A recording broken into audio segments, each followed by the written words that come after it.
इस तरह से द्रौपदी अपने पांचों पतियों के साथ बिताती थी समय, जाने पांडवों के साथ कैसे थे संबंध।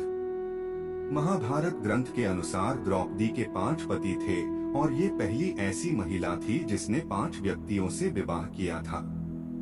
द्रौपदी के विवाह की कथा के अनुसार द्रौपदी को अर्जुन ने स्वयंवर प्रतियोगिता में जीता था। लेकिन कुछ ऐसा हुआ कि द्रौपदी को अर्जुन के चारों भाइयों से विवाह करना पड़ा। स्वयंवर में द्रौपदी को जीतने के बाद जब अर्जुन अपने चारों भाइयों के साथ द्रौपदी को लेकर अपनी मां के पास गए तो उनकी मां ने द्रौपदी को 5 भाइयों में बांटने का आदेश दिया। दरअसल पांडवों की मां कुंती ने सोचा कि उनके बेटे दक्षिणा लेकर आए हैं और कुंती ने दक्षिणा को 5 भाइयों को आपस में बांटने का आदेश दे दिया, जिसकी वजह से द्रौपदी को 5 पांडवों से विवाह करना पड़ा। द्रौपदी 5 व्यक्ति से विवाह करने के पक्ष में नहीं थे। तब द्रौपदी को कृष्ण जी ने उनकी तपस्या के बारे में बताया। कृष्ण जी ने द्रौपदी से कहा कि पिछले जन्म में तुम सर्वगुण संपन्न थी और ऐसा होने के कारण तुम्हें योग्य वर नहीं मिल पाया था, जिसके चलते तुमने भगवान शंकर की तपस्या की और शंकर भगवान से तुमने गलती से 5 बार वर मांग लिए, जिसकी वजह से तुम्हें इस जन्म में 5 पति मिले हैं। श्री कृष्ण द्वारा बताई गई इस बात को जानने के बाद द्रौपदी पांडवों से विवाह करने के लिए राजी हो गई।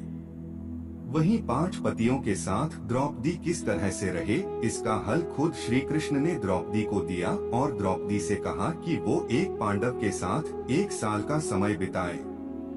इस दौरान उनके कक्ष में कोई और पांडव प्रवेश न करे। वहीं अगर कोई पांडवों उनके कक्ष में प्रवेश कर लेता है तो उसे तुरंत 1 साल के लिए वनवास पर भेज दिया जाए। द्रौपदी हर पांडव के साथ रहती थी 1 साल। श्री कृष्ण जी के सुझाव को मानते हुए द्रौपदी हर पांडवों के साथ 1 साल रहती थी। वहीं शंकर भगवान ने द्रौपदी को ये वरदान भी दिया था कि वो प्रतिदिन कन्या भाव यानी कौमार्य को प्राप्त कर लेगी, जिसकी वजह से 5 पतियों के साथ पत्नी धर्म निभाने में द्रौपदी को कोई परेशानी नहीं हुई। अर्जुन ने द्रौपदी के साथ 1 साल का समय बिताया था और 1 साल की अवधि खत्म होने के बाद द्रौपदी ने युधिष्ठिर के साथ समय बिताना शुरू कर दिया था। लेकिन अर्जुन गलती से द्रौपदी के कक्ष में अपना तीरधनुष भूल गए थे। इसी दौरान एक ब्राह्मण अपने पशुओं की रक्षा के लिए अर्जुन से मदद मांगने के लिए आए और अर्जुन तीरधनुष लेने के लिए द्रौपदी के कक्ष में चले गए। उस दौरान द्रौपदी युधिष्ठिर साथ में थे और नियम तोड़ने के चलते अर्जुन को 1 साल के लिए राज्य से निकाला दिया गया। द्रौपदी के कुल 5 पुत्र थे और इन्हें द्रौपदी ने एक वर्ष के अंतराल में जन्म दिया था। हर पांडव से द्रौपदी को 1 पुत्र हुआ था।